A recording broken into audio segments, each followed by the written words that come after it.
जय श्री राम दोस्तों, आज के इस ज्योतिष कार्यक्रम में इस राशि के सभी जातकों का श्री काल भैरव धाम में हार्दिक स्वागत करते हैं, हृदय से अभिनंदन करते हैं।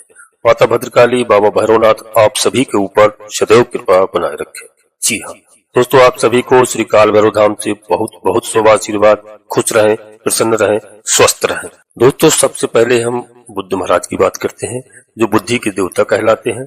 तो बुद्ध महाराज का परिवर्तन हुआ है अभी दोस्तों, और क्या राशि परिवर्तन नहीं हुआ है। बुद्ध महाराज अस्त अवस्था में थे, तो बुद्ध महाराज 12 दिसंबर को उदय हो चुके हैं और 15 दिसंबर को यह मार्गी भी हो चुके हैं। क्योंकि वक्री थे तो उदय होकर और मार्गी होकर इस समय दोस्तों वृश्चिक राशि में गोचर कर रहे हैं। तो वृश्चिक राशि में गोचर करते हुए आपको क्या फल, क्या प्रभाव देने वाले हैं, इस बात को आप ध्यान से सुनना। और आज की वीडियो बिल्कुल महत्वपूर्ण है, बीच में नहीं छोड़ना। आप पूरी वीडियो देखना और गुरु महाराज के बारे में बताऊंगा, पूरा समझना, इसका पूरा लाभ प्राप्त करना। दोस्तों, तो आपको क्या प्रभाव देंगे यहाँ पर। और गुरु महाराज देवगुरु बृहस्पति और राहु से भी दृष्ट है, तो बुद्ध महाराज तो इनका भी प्रभाव देखने को आपको मिलने वाला है। दोस्तों, बुद्ध का परिवर्तन अभी आगे चलकर 4 जनवरी 2025 तक इसी राशि में, वृश्चिक राशि में रहेंगे। 4 जनवरी को फिर परिवर्तन करेंगे और धनु राशि में गोचर करना प्रारंभ कर देंगे। तो बुद्ध महाराज का जो परिवर्तन है बहुत ध्यान से देखना। कुछ लोगों के मन में शंका होती है कि बुद्ध तो वृश्चिक राशि में इस समय लंबे समय से गोचर कर रहे हैं, परंतु अभी भी गोचर कर रहे हैं, तो क्या अब फिर से परिवर्तन होगा। प्रभाव में बिल्कुल जब भी कोई ग्रह कोई भी स्थिति में परिवर्तन करता है तो उस स्थिति का प्रभाव देखने को अवश्य मिलता है।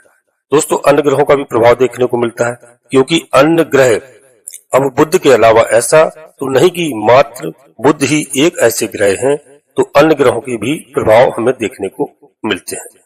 इसलिए समय में अलग अलग प्रभाव देखने को मिलते हैं। एक राशि में और देखा जाए तो इस राशि के सभी जातकों के लिए बता दें कि थोड़ी सी डिटेल में जाए तो एक ही नक्षत्र में भी ग्रह होते हुए कई बार अन्य तरह के परिवर्तन जो कि कई बार देखने को मिलते हैं। जैसे हमने यहाँ पर आपको बताया कि राहु और बुद्ध से भी, ये गुरु से भी दृष्ट हैं। तो बुद्ध, अब ध्यान देना बात को हमारी, कि आपको लगेगा कि राहु और यदि बुद्ध से दृष्ट हैं तो पहले भी थे, ऐसा नहीं कि राहु और बुद्ध का अभी परिवर्तन हुआ है। परंतु यहाँ पर हम जैसे राहु की बात कर लेते हैं, तो गुरु की हम चर्चा पहले कर लें कि गुरु का प्रभाव तो रहेगा, पर गुरु के प्रभाव में भी बदलाव होगा बुद्ध के ऊपर, क्योंकि हर एक समय में बुद्ध का परिवर्तन, राहु का, गुरु का, सबका एक अलग अलग डिग्री में परिवर्तन हो रहा है। तो उसका प्रभाव हमें अलग अलग देखने को मिलता है। साथ में यहाँ पर इस चीज का भी प्रभाव देखने को मिलेगा कि चंद्रमा जैसे हैं, अब चंद्रमा का परिवर्तन तो 2.25 दिन में होता है। मैंने कई बार आपको बताया है, चंद्रमा बहुत जल्द ही अपने नक्षत्रों को परिवर्तित कर रहे हैं, राशि परिवर्तित कर रहे हैं। उनका संबंध देवगुरु बृहस्पति से क्या है और बुद्ध महाराज से क्या है, अन्य ग्रहों से क्या है। तो यह बहुत सारी रहस्यमय दुनिया है, तो यहाँ पर समझना बहुत जरूरी है। दोस्तों, हम इसका हमें क्या प्रभाव मिलेगा, ये रहस्यों की बात इसलिए भी करना बहुत जरूरी है कि जिनको ज्योतिष शास्त्र में जिनको जानकारी है उनको तो क्लियर होता है। लगभग मेरा काम होता है बताना ये जो प्रभाव है कहीं ना कहीं ये क्यों बदल रहे हैं। आगे दोस्तों जानते हैं हमें क्या प्रभाव मिलेगा। बुद्ध का परिवर्तन इस समय जो गोचर काल है आपके द्वितीय भाव में हो रहा है, और बुद्ध महाराज आपके यह भाव और आपके भाग्य भाव के अधिपति भी माने जाते हैं। तो बुद्ध का परिवर्तन आपके जीवन में, यदि आप विदेश में रहते हैं, वहां से संबंधित कोई समस्याएं हैं, कोई कार्य करते हैं, कोई समस्या सॉल्व नहीं हो रही है, कोई अपने बिजनेस धंधे में समस्या आ रही है, तो उनको सॉल्व करने में कहीं ना कहीं आपको सहयोग अवश्य मिलेगा। इस समय सफलताएं आपको मिलेंगी। यदि आप रिसर्च का काम करते हैं तो आपको इस समय काफी चीजें रिसर्च में देखने को मिलेंगी। जहां पर कंफ्यूजन होता है वही कंफ्यूजन को हम क्लियर करना चाहते हैं। इस समय काफी चीजें हैं रिसर्च में, आपको नई नई मिलेंगी, नए आइडिया देखने को मिलेंगे। आप आगे बढ़ेंगे, आप प्रोन्नत करेंगे, कई जगह से आप शोध करेंगे, तो वहां आपको सफलता मिलती हुई नजर आ रही है। जी हाँ, और यहाँ पर यह भी देखेंगे कि आपको अचानक धन संपत्ति के बहुत सारे आइडिया प्राप्त होंगे, जिनसे आपको धन आगमन के रास्ते समझ में आएंगे कहां से हमारे पास धन आ रहा है और आपको लाभ कहां से मिल सकता है। इसके अलावा दोस्तों इस समय विदेश से जुड़े हुए कोई भी मामले हो, आप जैसे विदेश यात्रा करना चाहते हैं, वीजा बनवाना चाहते हैं, कोई अदर कंट्री में जाना चाहते हैं, तो वहां के लिए जो बहुत सारी उलझनें होती हैं, बहुत सारी समस्याएं होती हैं, तो वह समस्याएं आपकी नहीं होंगी, सारे कार्य आसानी से होंगे। आप चाहे व्यापार कर रहे हो, चाहे नौकरी की बात कर लें, अलग अलग बहुत सारे कई नियम ऐसे हैं जिनमें काफी कठिनाई होती है, वहां पे आपको कठिनाई की स्थिति देखने को नहीं मिलेगी। जी हाँ। और दोस्तों वहां रहने के लिए, काम करने के लिए, बिजनेस के लिए आपको मौका मिलता हुआ दिखाई दे रहा है। जैसे कोई व्यापार आप वहां पर कर रहे हैं, तो अब जैसे आप यहाँ पर भी कर रहे हैं इंडिया में या किसी भी देश में, तो हर एक देश के बहुत सारे नियम होते हैं। तो हो सकता है कि वहां पर आपको समस्या आ रही हो, आपको वह सब चीजों में जो सॉल्व होती दिखाई नहीं दे रही है, वहां पे आपको सफलता मिलती हुई दिखाई दे रही है बुद्ध महाराज के परिवर्तन से। विदेश से जुड़े हुए मामले में आपको काफी बेनिफिट मिलेगा, यात्रा करने का मौका तो मिलने ही वाला है। साथ में दोस्तों एक चीज यह भी है कि आप समझेंगे कि इस समय पिता के साथ जो आपकी अनबन की स्थिति थी, किसी तरह के मतभेद चल रहे थे, वह स्थिति में काफी सुधार होते हुए नजर आ रहा है। और ससुराल पक्ष से जुड़ी हुई स्थितियां, जो समस्याएं थी आपकी, वहां पर भी आपको राहत देखने को मिलती हुई नजर आ रही है। बुद्ध महाराज का जो परिवर्तन काल है, यह कहीं न कहीं आपके जीवन में बड़े बदलाव, खासकर देश को लेकर बड़े बदलाव करेगा, अन्य क्षेत्रों में भी जहां पर हमने चर्चा की है।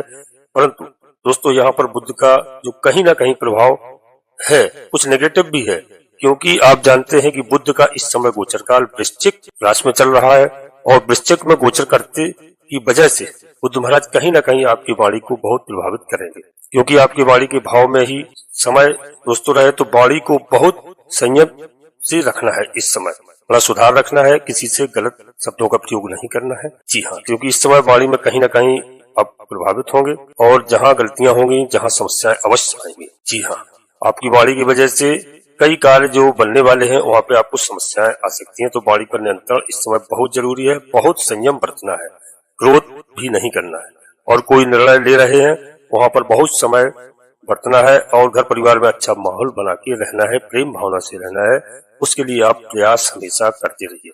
पैतृक संपत्ति को लेकर कहीं ना कहीं यदि प्रॉपर्टी को लेकर समस्याएं हैं, तो उसमें आपको बहुत सावधानी इस समय रखनी होगी। दोस्तों हम बात करें कि पिता से संबंधित कोई मतभेद है, तो वहां पर स्थितियां सुधर गई हैं, मतभेद दूर होते हुए नजर दिखाई दे रहे हैं। जी हाँ दोस्तों, हम वीडियो में आगे बढ़ते हैं, इससे पहले आपसे एक छोटा सा अनुरोध करते हैं। श्री काल भैरव धाम चैनल में पहली बार आए हैं तो दोस्तों चैनल को सब्सक्राइब अवश्य कर लें, और एक छोटा सा प्यारा सा लाइक करें। बाबा भैरवनाथ से जुड़िए और लाइक करें। इसके बाद कमेंट्स बॉक्स में अपनी कुलदेवी को याद करें, सर्वप्रथम अपने कुलदेवता को याद करें, इसके बाद अपने इष्ट देवता को, इसके बाद बाबा भैरवनाथ कृपा करो, माता भद्रकाली कृपा करो, शनिदेव महाराज कृपा करो, हनुमान जी महाराज कृपा करो, सूर्यदेव भगवान कृपा करो। जो भी देव आपको प्रिय लगे उनको मन में स्मरण करते हुए एक बार नहीं कम से कम 3 बार अवश्य लिखें। विश्वास के साथ कहता हूँ, माता भद्रकाली आपकी कुलदेवी, बाबा भैरवनाथ आपके सारे मनोरथ पूर्ण करेंगे। जी हाँ दोस्तों, वीडियो आज की पूर्णतः चंद्रराशि पर आधारित है। आपको अपनी चंद्रराशि लग्न राशि मालूम नहीं है, फिर आप प्रचलित नाम के आधार पर वीडियो को देख करके पूरा लाभ प्राप्त करें।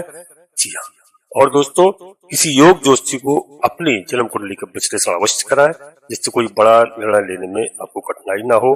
और जो भी ग्रह नक्षत्र यदि कुंडली के हिसाब से कोई गलत चल रहे हैं, तो उनका उपाय है, हम आपको उपाय बताएंगे, आप कमेंट्स में पूछेंगे, और उपाय करके आपकी ग्रहों की शांति हो सकती है, घर में खुशहाली आ सकती है। जी हाँ, और दोस्तों बाकी समय आपका बहुत अच्छा है। अब हम आगे बढ़ते हैं। जो आपको सावधानियां रखना है उन पर जरा ध्यान रखिए, क्या क्या सावधान रखना है और क्या आपको उपाय करना है, जिससे आपको पूरा लाभ प्राप्त हो सके। तो दोस्तों यहाँ पर आपको माता सरस्वती जी की आराधना करना है और गणपति भगवान की आराधना करना है। गणेश जी महाराज को यदि आप आराधना करते हैं, दूबा इत्यादि से उनका अभिषेक करते हैं, लड्डू का भोग लगाते हैं, तो दोस्तों समझ लीजिए कि गणपति महाराज के प्रसन्न होने से आपकी सारी समस्याएं दूर होंगी। यहाँ भोलेनाथ का भी जाप कर सकते हैं। जी हाँ, और दोस्तों काफी अच्छा समय आपका आने वाला है। एक बात और याद रखना कि गुरु बृहस्पति महाराज को प्रसन्न करने के लिए सभी से कहता हूँ, सभी अपने जातकों से, कि माताओं बहनों से, कि गुरुवार के दिन में यदि आपसे हो सकता है तो आप व्रत प्रारंभ कर दें। लक्ष्मी नारायण भगवान के मंदिर में जाकर के बेसन के लड्डू का भोग लगाएं। जी हाँ, और दोस्तों जिससे लक्ष्मी भगवान प्रसन्न होते हैं, खीर हलवा भी आप खिला सकते हैं। बशर्ते यदि आप व्रत भी नहीं रख सकते हैं तो एक कार्य आप अवश्य कर सकते हैं। गुरुवार के दिन जो भी आप भोजन पकाएं, भोजन बनाएं, तो भोजन में हल्दी का प्रयोग करके पीला भोजन करना प्रारंभ कर दें। व्रत रहे तो बहुत अच्छी बात है। केले के वृक्ष की पूजा करें और 1 लोटा जल अर्पित करें, हल्दी चंदन से इत्यादि पूजन करें तो आपके लिए बहुत ही लाभकारी होगा, जिससे गुरु बृहस्पति भगवान प्रसन्न होते हैं, लक्ष्मी भगवान प्रसन्न होते हैं। और इस सभी अपने भाई बहनों से कहूंगा कि सूर्यदेव भगवान को प्रसन्न करने के लिए सर्वप्रथम सुबह स्नान करने के बाद 1 लोटा जल अवश्य अर्पित करें, उसमें थोड़ा मिष्ठान डाल करके। जी हाँ, और दोस्तों समय काफी अच्छा है। अब हम अपनी वाणी को यहीं पर विराम देना चाहते हैं। आपसे पुनः फिर अनुरोध करते हैं कि श्री काल भैरव धाम चैनल में यदि पहली बार आए हैं तो चैनल को सब्सक्राइब अवश्य कर लीजिए और बाबा भैरवनाथ से जुड़िए, आपको बहुत राहत मिलेगी। जी हाँ, बाबा भैरवनाथ को स्मरण करने मात्र से उस घर में जहाँ पर इनका नाम लिया जाता है भूत प्रेत बाधा टोना टुटका इत्यादि कभी नहीं हो सकता है और उस समय नकारात्मक ऊर्जा उनके घर में प्रवेश नहीं कर सकती है। सभी लोग सकारात्मक रहेंगे। बाबा भैरवनाथ की कृपा से कोई भी भूत प्रेत बाधा नहीं आ सकती, इसलिए आप उनको अवश्य स्मरण करें। और दोस्तों छोटा सा प्यारा सा एक लाइक करें, कमेंट्स बॉक्स में पूरी भक्ति भाव के साथ पहले अपनी कुलदेवी को याद करें जो लोग भूल चुके हैं, जिनके वजह से लोगों के पास समस्याएं आ रही हैं। कुलदेवी को याद करें, कुल देवता को याद करें, अपने इष्ट देवता को। इसके बाद माता भद्रकाली कृपा करो, बाबा भैरवनाथ कृपा करो, शनिदेव महाराज कृपा करो, सूर्यदेव भगवान कृपा करो, हनुमान जी महाराज कृपा करो। जो भी देव प्रिय लगे उनको मन में स्मरण करते हुए एक बार नहीं कम से कम 3 बार अवश्य लिखें। और दोस्तों वीडियो आपको अच्छी लगे, आपको लाभ प्राप्त हो तो अवश्य अपने मित्रों को, सगे संबंधियों को शेयर करें, जिससे सभी का कल्याण हो, सभी का लाभ हो। दोस्तों नोटिफिकेशन की बेल को दबा करके सिलेक्ट ऑल अवश्य कर लें, जिससे हमारी आने वाली ज्ञानवर्धक वीडियो आपको समय से प्राप्त हो सके। आप सभी लोग परिवार के साथ स्वस्थ रहें, खुश रहें, मस्त रहें। धन्यवाद दोस्तों। जय माता भद्रकाली, कृपा करो।